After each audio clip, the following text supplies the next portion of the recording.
Hi guys, അപ്പോൾ ഇന്നലെ നിങ്ങൾക്ക് ഞാൻ മൈക്രോ എക്കണോമിക്സിൻ്റെ കംപ്ലീറ്റ് ഡയഗ്രാംസ് പറഞ്ഞു തന്നിട്ടുണ്ടായിരുന്നു. അതേപോലെ ഇന്ന് നമ്മൾ ഡിസ്കസ് ചെയ്യാൻ പോകുന്നത് മാക്രോയിലെ നിങ്ങൾ പഠിച്ചിരിക്കേണ്ട കംപ്ലീറ്റ് ആയിട്ടുള്ള ഇമ്പോർട്ടൻ്റ് ആയിട്ടുള്ള എല്ലാ ഡയഗ്രാംസാണ്. അപ്പോൾ നോക്കിക്കോളൂ. ഫസ്റ്റ് ഓഫ് ഓൾ നിങ്ങൾ മനസ്സിലാക്കേണ്ട കാര്യം, ഫസ്റ്റ് ചാപ്റ്റർ നമുക്ക് ഡയഗ്രാംസ് ഒന്നും തന്നെ പഠിക്കാനില്ല. പക്ഷേ എന്താണ് അവിടെ നമ്മൾ മെയിനായിട്ട് പഠിക്കേണ്ട സംഗതിയാണ് എമർജൻസ് ഓഫ് ഇക്കണോമിക്സ്, അല്ലേ? എമർജൻസ് ഓഫ് മാക്രോ എക്കണോമിക്സ് മറക്കരുത് കേട്ടോ, അതൊന്ന് നോക്കണേ. എമർജൻസ് ഓഫ് മാക്രോ എക്കണോമിക്സ് പഠിച്ചിട്ട് വേണം പരീക്ഷയ്ക്ക് പോകാനും. ഇനി രണ്ടാമത്തെ ചാപ്റ്ററിൽ നമ്മൾ നോക്കാനുള്ള ഗ്രാഫ് ആകെ ഒന്നേ നമുക്ക് പഠിക്കാനുള്ളൂ. 2 സെക്ടർ മോഡലിൽ എങ്ങനെയാണ് സർക്കുലർ ഫ്ലോ ഓഫ് ഇൻകം നടക്കാറുള്ളത്. നമുക്കറിയാം ഇവിടെ ഫേംസും ഉണ്ട്, അതുപോലെ ഹൗസ് ഹോൾഡ് ഉണ്ട്, അവർക്കിടയിലാണ് നടക്കാറുള്ളത്. ആദ്യം ഒരു ഫാക്ടർ സർവീസ് കൊടുക്കുന്നു, പകരമായിട്ടൊരു ഫാക്ടർ പേയ്മെൻറ്റ് കിട്ടുന്നു. പിന്നെ ആ പേയ്മെൻറ്റ് ഉപയോഗിച്ച് നമ്മൾ സാധനങ്ങൾ വാങ്ങുന്നു, പകരമായിട്ട് ഫേംസ് എന്ത് ചെയ്യുന്നു, സാധനങ്ങൾ നൽകുന്നു. ഇങ്ങനെ എക്കോണമിയിൽ എന്ത് ചെയ്യും, ഈ ഇൻകം ഇങ്ങനെ സർക്കുലേറ്റ് ചെയ്തുകൊണ്ടേയിരിക്കും. അതാണ് നമുക്കിവിടെ നോക്കാനുള്ള ആദ്യത്തെ കാര്യം എന്ന് പറഞ്ഞത്. ഇനി രണ്ടാമത്തത് ചാപ്റ്റർ കഴിഞ്ഞു. മൂന്നാമത്തെ ചാപ്റ്റർ നമ്മൾ പഠിക്കാനുള്ള യൂണിറ്റ് 3 നമ്മൾ പഠിക്കാനുള്ള മെയിനായിട്ട് ഡിമാൻഡ് ഫോർ മണിയാണ്, അല്ലെങ്കിൽ നമ്മളതിനെ ലിക്വിഡിറ്റി പ്രിഫറൻസ് തിയറി എന്നും പറയാറുണ്ട്. അപ്പോൾ അതിൽ നിങ്ങൾ പഠിക്കേണ്ടത് ഈ പറഞ്ഞ മൂന്നാമത്തെ, അതായത് സ്പെക്കുലേഷൻ ഡിമാൻഡ് ഉണ്ടാവുമല്ലോ, ആ സ്പെക്കുലേഷൻ ഡിമാൻഡിൽ ഈ ഒരു ഡയഗ്രമാണ്. ഇവിടെ വൈ ആക്സിൽ ഞാൻ കൊടുത്തിരിക്കുന്ന ഡിമാൻഡ് ഫോർ മണിയും എക്സ് ആക്സിൽ കൊടുത്തിരിക്കുന്ന ഇൻട്രസ്റ്റ് റേറ്റും ഉണ്ടോ, ഇൻട്രസ്റ്റ് റേറ്റ് ആണ് അവിടെ കൊടുത്തിട്ടുള്ളത്. അപ്പോൾ ആ ലിക്വിഡിറ്റി ട്രാപ്പിൻ്റെ ഈ ഗ്രാഫാണ് നിങ്ങൾ പഠിച്ചേക്കേണ്ടത്. ഇനി നാലാമത്തെ യൂണിറ്റ് നിങ്ങൾ പഠിച്ചേക്കേണ്ട കാര്യം എന്ന് പറഞ്ഞാൽ ഇക്വിലിബ്രിയം ഇൻകം ഇൻ 2 സെക്ടർ മോഡലാണ്. അഥവാ 2 സെക്ടർ മോഡൽ എങ്ങനെയാണ് ഇക്വിലിബ്രിയം ഇൻകം ഡിറ്റർമിൻ ചെയ്യാറുള്ളത്. ഇതാണ് പരീക്ഷയ്ക്ക് മാറി മാറി ചോദ്യം വരാറുള്ളത്. നമുക്ക് നോക്കാം. ആദ്യം ഞാനിവിടെ റെഡ് കളറിൽ ഇവിടെ വരക്കുന്നത് നമ്മുടെ ആഗ്രിഗേറ്റ് സപ്ലൈ കർവാണ്. ഞാൻ മാർക്ക് ചെയ്യുന്നു aggregate supply equal to income എന്ന് നമുക്കറിയാം. ഇനി ഞാനിവിടെ ബ്ലാക്ക് കളറിൽ വരക്കാൻ പോകുന്നത് ആഗ്രിഗേറ്റ് ഡിമാൻഡ് ആണ് കേട്ടോ. ആഗ്രിഗേറ്റ് ഡിമാൻഡാണ് ഞാൻ വരക്കുന്നത്. യെസ്, ആഗ്രിഗേറ്റ് ഡിമാൻഡ് ഞാനിവിടെ വരച്ചിട്ടുണ്ട്. നമുക്കതിന് പേര് കൊടുക്കാം ആഗ്രിഗേറ്റ് ഡിമാൻഡ് ആണല്ലേ. നമുക്കറിയാം 2 സെക്ടർ മോഡലാണെങ്കിൽ അവിടെ ആഗ്രിഗേറ്റ് ഡിമാൻഡ് എന്ന് പറയുന്നത് എന്തായിരിക്കും, നമുക്കറിയുന്ന പോലെ തന്നെ C+I എന്ന് വെച്ചാൽ എന്താണ്, കൺസംഷൻ പ്ലസ് ഇൻവെസ്റ്റ്മെൻറ്റ് മാത്രമേ ഉണ്ടാവുള്ളൂ. ഇതിനെ തന്നെ നമ്മൾ മറ്റൊരു രീതിയിൽ എഴുതാറുണ്ട്. Aggregate demand is equal to C plus BY plus I എന്ന് എഴുതാറുണ്ട്. ഇവിടെ സംഭവിച്ച കാര്യം എന്ന് പറഞ്ഞാൽ വേറെ ഒന്നുമല്ല, നമ്മുടെ കൺസംഷനെ നമ്മൾ എന്ത് ചെയ്തു, C പ്ലസ് BY എന്ന ഇക്വേഷനാണ് നമുക്കറിയാം. ആ ഇക്വേഷൻ ഞാൻ എന്ത് ചെയ്തു, ഇങ്ങോട്ടൊന്ന് അപ്ലൈ ചെയ്തെന്ന് മാത്രമേ ഉള്ളൂ. ഇവിടെ സിക്ക് പകരം ഞാൻ എന്ത് ചെയ്തു, C പ്ലസ് BY എന്ന് കൊടുത്ത് മാത്രമേ ഉള്ളൂ, ബാക്കിയെല്ലാം സെയിം ആണ് കേട്ടോ. അപ്പോൾ നമ്മുടെ ആഗ്രിഗേറ്റ് ഡിമാൻഡ് കുറിച്ച് ചോദിച്ചു കഴിഞ്ഞാൽ ഒന്നുകിൽ നിങ്ങൾക്ക് എന്ത് ചെയ്യാം, ഈ പറഞ്ഞ ഫസ്റ്റ് വൺ എഴുതാം, അല്ലെങ്കിൽ രണ്ടാമത്തെ എഴുതാം. അപ്പോൾ ഞാനിവിടെ സ്ഥലം കുറവായതുകൊണ്ട് ഞാൻ ഫസ്റ്റ് വൺ മാത്രമേ എഴുതുന്നു കേട്ടോ. നിങ്ങൾക്ക് രണ്ടും തീരുമാനിക്കുക, ഏത് വേണമെങ്കിൽ നിങ്ങൾക്ക് തീരുമാനിക്കാൻ ചൂസ് ചെയ്യാം. ഇനി നിങ്ങൾ ശ്രദ്ധിക്കേണ്ടത്, ഈ ആഗ്രിഗേറ്റ് സപ്ലൈ കറും ആഗ്രിഗേറ്റ് ഡിമാൻഡ് കറും കൂട്ടിമുട്ടിയ പോയിന്റ് അല്ലേ, ആ പോയിന്റിൽ നിന്ന് തൊട്ട് താഴത്തേക്ക് നമ്മൾ ഡോട്ടഡ് ലൈൻ വരയ്ക്കുക. എന്നിട്ട് കൂട്ടിമുട്ടിയ പോയിന്റ് ഇക്വിലിബ്രിയം പോയിന്റ് എന്നും കൂട്ടിമുട്ടിയ താഴേക്ക് വരച്ചതിന് Y എന്നും കൊടുക്കുക. അതാണ് നമ്മുടെ ഇക്വിലിബ്രിയം ഇൻകം എന്ന് പറയുന്നത് കേട്ടോ. അപ്പോൾ ഇക്വിലിബ്രിയം ഇൻകത്തിന് നമ്മൾ Y എന്ന് സൂചിപ്പിക്കാറുണ്ട്. ആ Y ഡിറ്റർമൈൻ ചെയ്ത് നമ്മൾ കണ്ടത്. അപ്പോൾ Y ആക്സിൽ നമ്മൾ കൊടുക്കേണ്ടത് പറഞ്ഞിട്ടുണ്ട്. അതുപോലെ X ആക്സിൽ ഇൻകം എന്ന് കൊടുക്കുക. Y ആക്സിൽ നമ്മൾ aggregate supply and aggregate demand എന്ന് കൊടുത്താൽ മതി കേട്ടോ. ഇത്രയും കാര്യമാണ് നിങ്ങളോട് ശ്രദ്ധിക്കേണ്ട കാര്യം എന്ന് പറയുന്നത്. ഇതാണ് 2 സെക്ടർ മോഡലിലെ ഇൻകം ഡിറ്റർമിനേഷൻ എന്ന് പറയുന്നത്. ഇനി രണ്ടാമത്തത് ഇവിടുന്ന് ചോദിക്കാവുന്ന മറ്റൊരു ലെവലിലുള്ള ചോദ്യമാണ്, ഈ പറയുന്ന ഇക്വിലിബ്രിയം ഇൻകത്തിന് എന്ത് ചെയ്യും, ചേഞ്ച് വരും. ആ ചേഞ്ച് നമ്മളോട് കാണിക്കാൻ പറയാറുണ്ട്. അതെങ്ങനെയാണ്, നമ്മുടെ ഔട്ട്പുട്ടിലും ആഗ്രിഗേറ്റ് ഔട്ട്പുട്ടിലും എന്ത് ചെയ്യും, ചേഞ്ച് സംഭവിക്കും. അപ്പോൾ ഈ ചേഞ്ച് നമ്മളെങ്ങനെ കാണിക്കുകയെന്ന് വെച്ച് കഴിഞ്ഞാൽ, നമ്മുടെ ഓട്ടോണമസ് എക്സ്പെൻഡിച്ചർ എന്ന് പറഞ്ഞ സംഗതി ഉണ്ട്. ഈ ഓട്ടോണമസ് എക്സ്പെൻഡിച്ചർ എന്ന് പറഞ്ഞാൽ ആക്ച്വലി എന്താ പറയുക, നമ്മുടെ C അതേപോലെ I ഒക്കെ ഉണ്ടല്ലോ, ഇതിനെയാണ് നമ്മൾ എന്താ പറയുക, കോമൺ ആയിട്ട് പറയുന്ന പേരാണ് ഓട്ടോണമസ് എക്സ്പെൻഡിച്ചർ. നമ്മളതിനെ A എന്ന് സൂചിപ്പിക്കാറുണ്ട്. അപ്പോൾ ഈ A ഉണ്ടാകുന്ന മാറ്റമാണ് നമ്മളിവിടെ കാണിക്കേണ്ടത്. അപ്പോൾ A ഇപ്പോൾ നോക്കിയേ, സപ്പോസ് നമ്മുടെ കേസിൽ A എന്ത് ചെയ്യുന്നു, കൂടുന്നു. A കൂടിക്കഴിഞ്ഞാൽ എന്ത് ചെയ്യും, ആഗ്രിഗേറ്റ് ഡിമാൻഡ് നമുക്ക് ഇവിടെ ഉണ്ടായിരുന്ന ആഗ്രിഗേറ്റ് ഡിമാൻഡിൻ്റെയും പുതിയൊരു ആഗ്രിഗേറ്റ് ഡിമാൻഡായി മാറും. അപ്പോൾ നമ്മുടെ കർവ് ഇങ്ങനെയാണ് ഷിഫ്റ്റ് ചെയ്യുക. ഞാൻ കാണിച്ചു തരാം, നോക്കിക്കൊണ്ടോ. ഇങ്ങനെ വേണം നമ്മൾ വരക്കാൻ.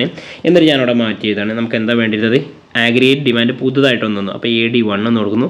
A പുതിയതാണല്ലേ, അപ്പോൾ A1 എന്ന് കൊടുക്കുന്നു. CY ഒരു മാറ്റമല്ല, അതുപോലെ തന്നെ എഴുതുന്നു. ഇതാണ് നമ്മളിവിടെ കാണിക്കുന്നത്. അപ്പോൾ നമുക്ക് പുതിയൊരു ഇക്വിലിബ്രിയം കിട്ടി. ഞാൻ ആ ഇക്വിലിബ്രിയം പോയിന്റ് താഴത്തേക്ക് ഡോട്ട് ഇട്ട് വരക്കുന്നു. ഇവിടെ നേരെ വരച്ചാൽ തന്നെ നിങ്ങൾക്ക് മനസ്സിലാവും Y1 എന്ന് ഞാൻ കൊടുത്തിട്ടുണ്ട്. ഇക്വിലിബ്രിയം പോയിന്റ് E1 എന്ന് കൊടുത്തു. ഇവിടുത്തെ പ്രത്യേകത നമ്മുടെ എന്താണ്, ഇക്വിലിബ്രിയം ഇൻകം വർദ്ധിക്കുകയാണ് ചെയ്തിട്ടുള്ളത്.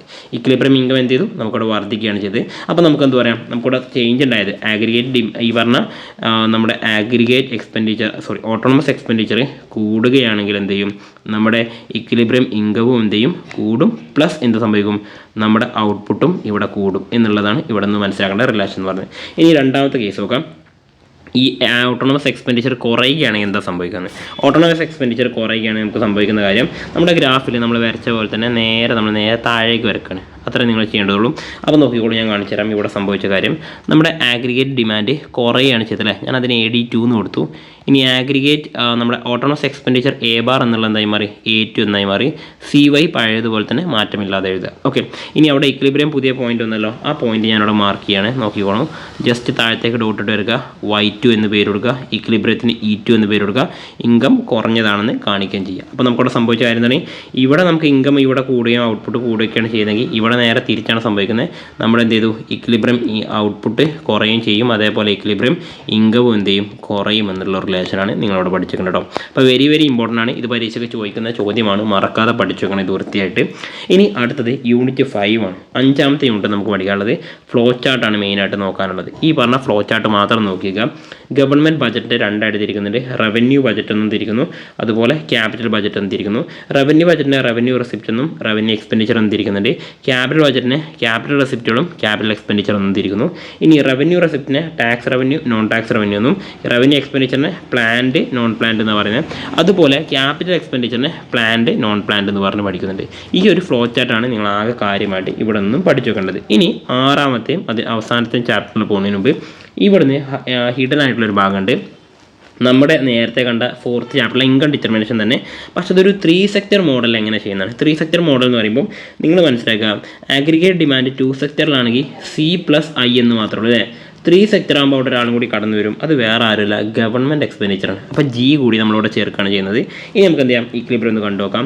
അപ്പോൾ ആഗ്രിഗേറ്റ് സപ്ലൈ എന്ന് പറഞ്ഞാൽ ഇൻകം ആണ് നമുക്കറിയാം, ആൻഡ് ആഗ്രിഗേറ്റ് ഡിമാൻഡ് എന്ന് പറയുമ്പോൾ എന്ത് വരും, നമുക്ക് ഇക്വേഷൻ കൊടുക്കാം, C+I+G എന്നുള്ളൊരു ഭാഗം മാത്രമായിട്ട് വരും കേട്ടോ. ഇനി ഇക്വിലിബ്രിയം ഇൻകത്തിന് ഞാനിവിടെ മാർക്ക് ചെയ്ത് വരക്കുന്നു. എത്രയാണ് വരിക, ഇക്വിലിബ്രിയം ഇൻകത്തിന് E എന്ന് കൊടുക്കുന്നു, ഇൻകത്തിന് Y എന്ന് കൊടുക്കുന്നു. ഇത്രയും കാര്യങ്ങളെ നിങ്ങളവിടെ ചെയ്യേണ്ടതുള്ളൂ. ഇനി ഓൾറെഡി നമ്മൾ പറയുന്ന പോലെ ഇവിടെ ഇൻകം എന്നും ഇവിടെ aggregate supply and aggregate demand എന്നും നമ്മൾ കൊടുത്തു വെക്കുക. ഇത്രയും നമ്മൾ ചെയ്യേണ്ടുള്ളൂ. അപ്പോൾ 3 സെക്ടർ മോഡലാണെങ്കിൽ അവിടെ ആര് കൂടി വരും, ഗവൺമെൻറ് കൂടി വരുന്നു മാത്രമേ മാറ്റുള്ളൂ, ബാക്കിയൊന്നും മാറ്റില്ല കേട്ടോ. ഓക്കെ, സെയിം ആണ്.